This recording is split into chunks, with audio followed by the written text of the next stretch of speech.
Now, when arguing with my parents, I now know I don't have to answer them pointing out their defects, but with valid arguments.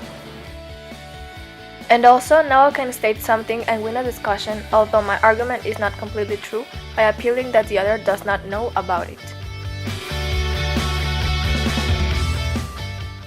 I can apply syllogisms to my daily life.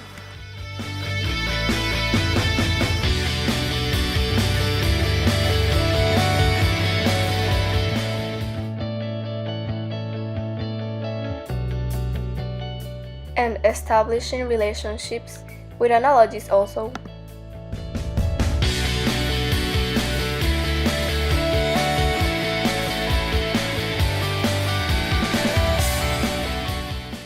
I would like to develop the intellectual standard of precision because sometimes when talking I'm not precise with what I'm expecting, looking for, or referred to. In school, I need precision to make what I was asked to do exactly.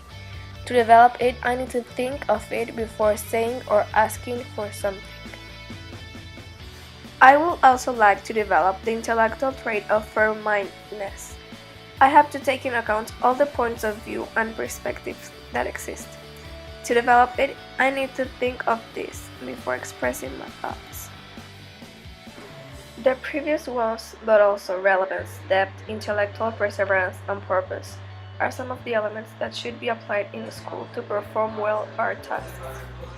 An example can be the planning of Eureka, which needed the application of all this stuff. With this project, and in general with the Thinking Skills class, I learned a lot of things. I learned that I actually use the elements of thought and the intellectual traits and standards both in my academic as in my personal life. They do have an utility. On talking about syllogisms and fallacies, they will help me to improve my argumentation, which is something very important in our daily life because, come on, we're always trying to be right and deduce things.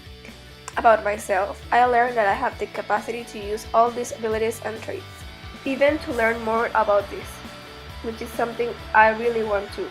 I just have to put will and head on it, because at the end, they are really useful, believe it or not.